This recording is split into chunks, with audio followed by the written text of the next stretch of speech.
Il est tout juste 19h30 heure d'Alger. Vous regardez Al24 News. Merci de nous rejoindre pour cette nouvelle édition 100% africaine de ce jeudi 27 novembre 2025. Tout de suite les titres.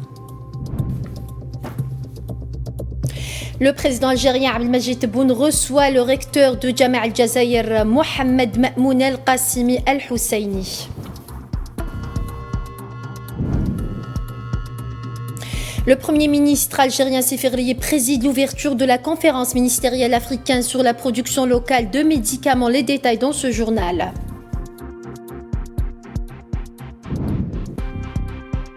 L'Algérie a plaidé lors d'une session de l'Assemblée générale des Nations unies à intensifier les efforts internationaux pour une lutte plus efficace contre le phénomène de la traite des êtres humains.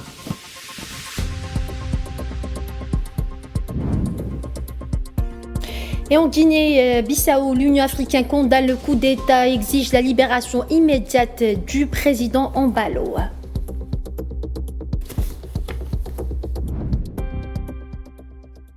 Bonsoir à tous. Si vous venez de nous rejoindre en Algérie, le président algérien Abdelmajid Tebboune a reçu ce jeudi le recteur de Jama' al-Jazaïr, Mohamed Ma'moun al-Qassimi al-Husseini, a indiqué un communiqué de la présidence de la République algérienne.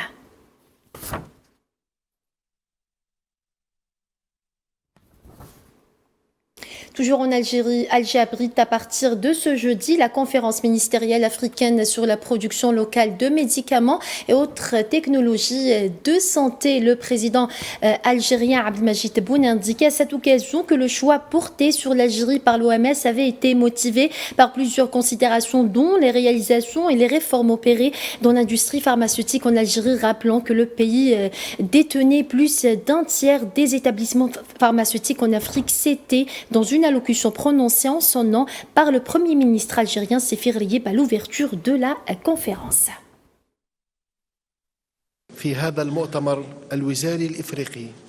Lors de cette conférence ministérielle africaine sur la production locale de médicaments et autres technologies de santé que l'Algérie a l'honneur d'accueillir, le choix de mon pays par l'Organisation mondiale de la santé pour abriter cette première édition a été motivé par plusieurs considérations, notamment les réalisations accomplies et les réformes engagées dans l'industrie pharmaceutique en Algérie, ainsi que le saut qualitatif que connaît ce secteur.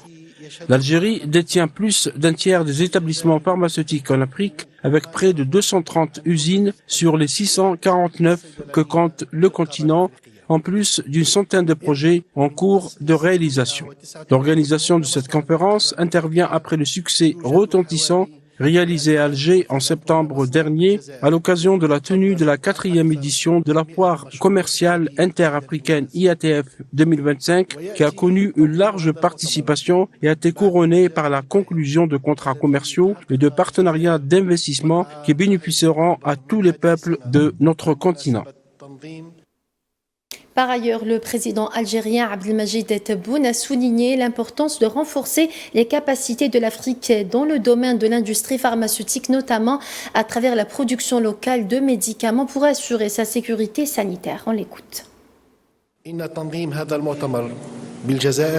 La tenue de cette conférence en Algérie, en coordination avec l'Organisation mondiale de la santé, vise à développer l'industrie pharmaceutique en Afrique et à garantir un accès équitable aux médicaments et vaccins pour tous les peuples du continent à travers des systèmes de santé résilients et la capacité de fournir des produits pharmaceutiques sûrs, efficaces et avec des prix raisonnables. Et justement, cet événement a été l'occasion pour les représentants du secteur et des dirigeants présents de renforcer la coopération en matière pharmaceutique et médicale. Les détails avec Safwan Ben Sabri. Alger accueille la conférence ministérielle africaine sur la production locale de médicaments et des technologies de la santé, un événement placé sous le haut patronage du président de la République. Le Premier ministre Séfirlier s'est rendu au Centre international des conférences pour présider l'événement. La cérémonie d'ouverture s'est déroulée en présence de membres de l'exécutif, des membres du corps diplomatique accrédité en Algérie, en plus de ministres et des représentants des secteurs de l'industrie pharmaceutique et de la santé du continent africain. Cette conférence s'organisait du 27 au 29 novembre en collaboration avec l'Organisation mondiale de la santé vise à renforcer la coopération africaine dans le domaine de la production locale pharmaceutique et de dispositifs médicaux à l'aide de partenariats permettant un plus grand accès à la santé, aux médicaments et au développement aux peuples africains. Alger compte capitaliser sur sa position de pionnier en matière pharmaceutique, l'Algérie possédant plus du tiers des entreprises pharmaceutiques du continent africain, soit pas moins de 230, auxquelles viendront s'ajouter les nouveaux projets en cours. Quant à la production locale, objectif africain à long terme, l'Algérie fait partie des meilleurs élèves africains, avec une production locale de médicaments atteignant les 80%. Les travaux de la conférence seront couronnés par la déclaration d'Alger, qui sera composée de recommandations visant à atteindre une intégration continentale dans le domaine de l'industrie pharmaceutique, dans l'objectif d'assurer la souveraineté sanitaire de l'Afrique. Et l'Algérie a plaidé lors d'une session de l'Assemblée générale des Nations unies à intensifier les efforts internationaux pour une lutte plus efficace contre le phénomène de la traite des êtres humains.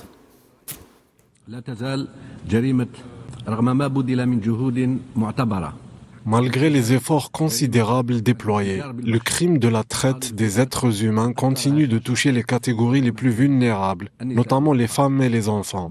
Ce phénomène est aggravé par l'exploitation croissante des nouvelles technologies par les réseaux criminels, ainsi que par son lien étroit avec la migration irrégulière, en particulier sur le continent africain. Depuis la réunion de haut niveau de 2021, l'Algérie a œuvré à honorer ses engagements à travers des actions concrètes, dont l'adoption en 2023 de la loi relative à la prévention et à la lutte contre la traite des personnes.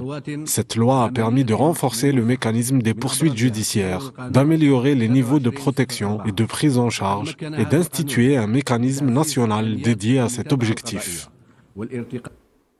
Et l'Algérie a abrité ce jeudi au niveau du Cercle national de l'armée à Beni Messous la 13e réunion du Conseil des ministres de la Défense et la 14e réunion du comité des chefs d'état-major des armes et des pays membres de la capacité de la région nord de l'Afrique, à savoir l'Algérie, l'Égypte, la Libye, la Mauritanie, la République arabe sahraoui démocratique. L'ordre du jour de ces réunions a porté sur l'évaluation du bilan des activités de la NARC pour l'année 2025 ainsi que sur l'examen des moyens des mécanismes de développement de ces composantes en vue de renforcer la coopération entre les pays membres face aux menaces pesant sur la sécurité et la stabilité de la région.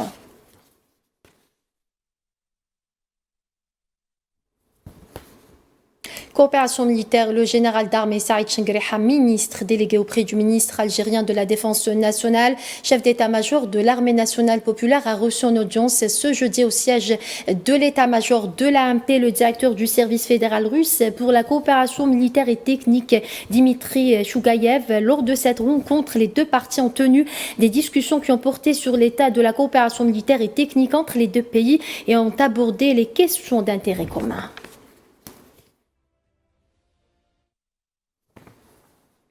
Une délégation algérienne de la Cour constitutionnelle participe à partir de ce jeudi à Addis Abeba, en Éthiopie, à la 14e rencontre juridique de la conférence des juridictions constitutionnelles africaines selon un communiqué de la Cour constitutionnelle. Cette rencontre qui se tient du 27 au 30 novembre 2025 dans la capitale éthiopienne Addis Abeba précise la même source. Les participants à cette rencontre aborderont plusieurs thèmes dont la constitutionnalisme et la construction de l'État en Afrique.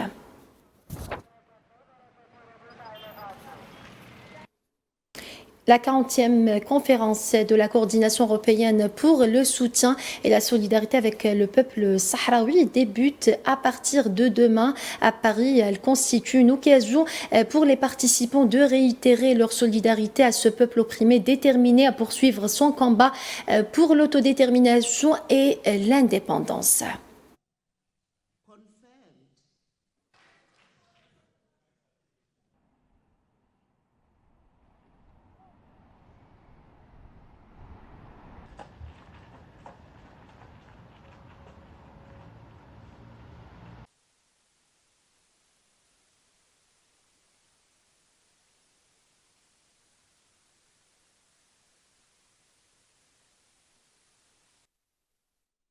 Et la municipalité de Mayra del Alcol, dans la province de Séville, dans le sud de l'Espagne, a accueilli une réunion des municipalités de la province en signe de solidarité avec le peuple sahraoui. Les participants y ont réaffirmé le droit du peuple sahraoui à l'autodétermination et à l'indépendance. La rencontre a eu lieu dans le cadre de la commémoration du 50e anniversaire de l'invasion marocaine des territoires sahraouis pour souligner le rôle vital des municipalités espagnoles comme outil de soutien politique et humanitaire et pour contribuer à rectifier la dette historique de l'Espagne envers le Sahara occidental, son ancienne colonie.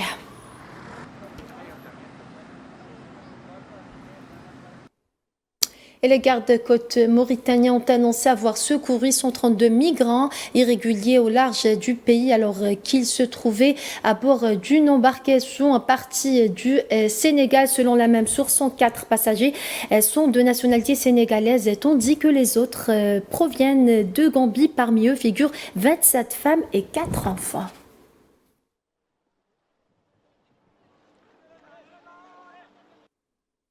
Direction la Somalie à présent où le pays est confronté à une crise due à la sécheresse qui s'aggrave rapidement. De vastes régions du pays étant désormais desséchées après 4 saisons de pluie, ce qui expose des millions de personnes à la faim et au déplacement, ont averti les humanitaires de l'ONU. Au moins 4,4 millions de personnes devraient être confrontées à une insécurité alimentaire aiguë jusqu'en décembre, tandis que 1,85 millions d'enfants de moins de 5 ans devraient souffrir de malnutrition aiguë jusqu'à mi-2026.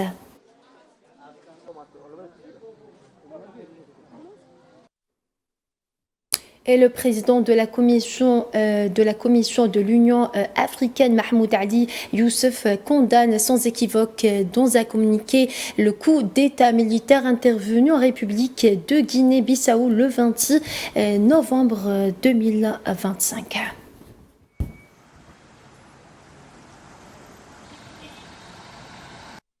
Au Nigeria, le président nigérian Ahmed Bola Tinubu a annoncé mercredi soir l'état d'urgence sécuritaire à l'échelle nationale et a ordonné le recrutement de membres supplémentaires des forces de l'ordre après l'enlèvement de plus de 350 personnes au cours des 10 derniers jours.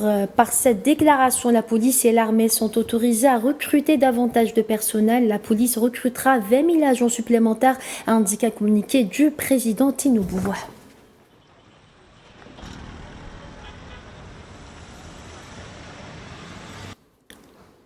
Toujours au Nigeria, la situation humanitaire ne cesse de se détériorer. Le programme alimentaire mondial a indiqué qu'environ 35 millions de Nigérians devraient affronter une grave insécurité alimentaire en 2026, affirmant que le niveau d'insécurité alimentaire dans le pays a atteint un seuil jamais sans précédent selon l'organisation onusienne.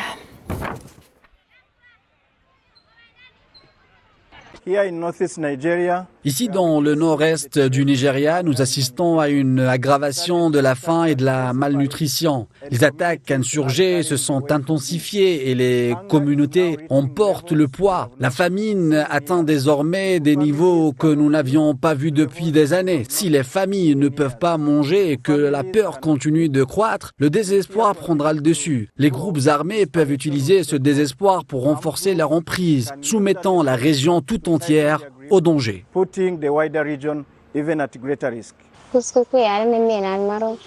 Dans cette ville, nous vivons dans la peur, parce qu'à tout moment, Boko Haram peut attaquer, et c'est ce à quoi nous faisons face.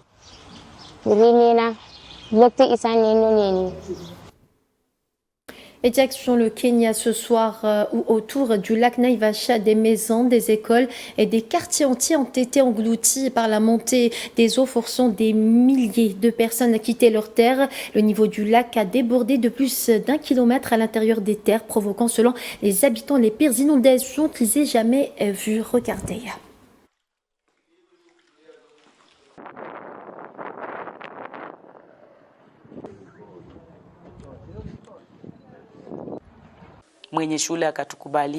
Le propriétaire de l'école nous a permis de rester. Nous sommes ici depuis un mois. Actuellement, la situation est difficile car les problèmes sont nombreux. Tout d'abord, l'électricité est coupée. Ensuite, il y a le risque de rencontrer des animaux sauvages lorsqu'on traverse l'eau. Enfin, nous manquons de nourriture car nous dépendions de l'agriculture. Depuis la montée des eaux, nous n'avons plus rien à manger. Quand nous avons un peu d'argent, nous devons aller au magasin et acheter beaucoup de choses une seule fois pour éviter de devoir traverser l'eau trop souvent. Nous mesurons le niveau de l'eau en fonction du débit des rivières. Or, selon la montée des eaux et le débit des rivières, les deux ne correspondent pas. Nous pensons donc que le problème ne vient pas de la pluie. Nous ne comprenons absolument rien. Si nous observons une augmentation des précipitations, c'est un phénomène lié au changement climatique. Si nous constatons des précipitations en dehors de la zone maritime, c'est également un phénomène lié au changement climatique. Si nous subissons des orages d'une violence inexplicable, comme celui du début du mois, c'est encore un phénomène lié au changement climatique. Ce phénomène se manifeste par des régimes de précipitations irréguliers et des épisodes exceptionnels. Il peut s'agir de périodes de sécheresse exceptionnelles, mais aussi de périodes d'humidité exceptionnelles qui peuvent durer au-delà de la normale. Sport football, la Fédération guinéenne de football a annoncé la confirmation de l'élimination de la Guinée de la phase finale de la Coupe d'Afrique des Nations CAN 2025 après la décision du tribunal arbitral du sport concernant le litige relatif au match face à la Tanzanie.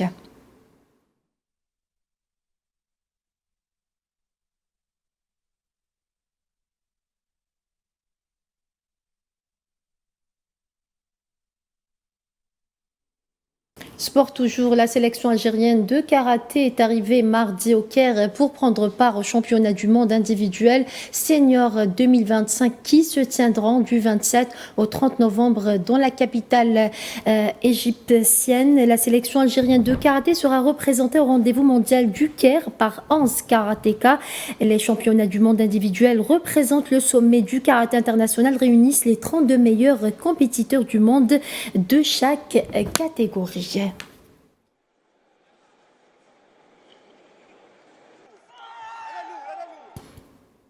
Et direction l'Éthiopie, où la grande course d'Éthiopie a fêté son 25e anniversaire à Addis Abeba, engageant la 25e édition de l'événement qui a vu la participation de plus de 55 000 coureurs. Regardez.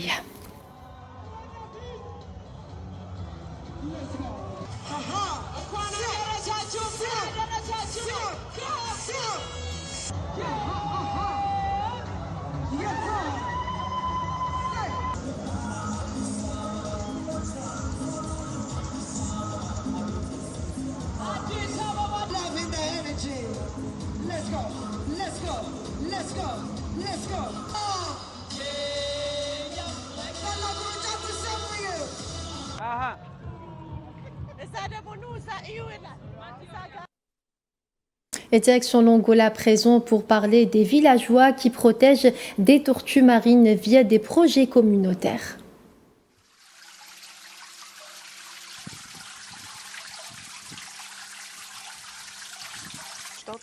Sim. Vossos? Sim. Okay.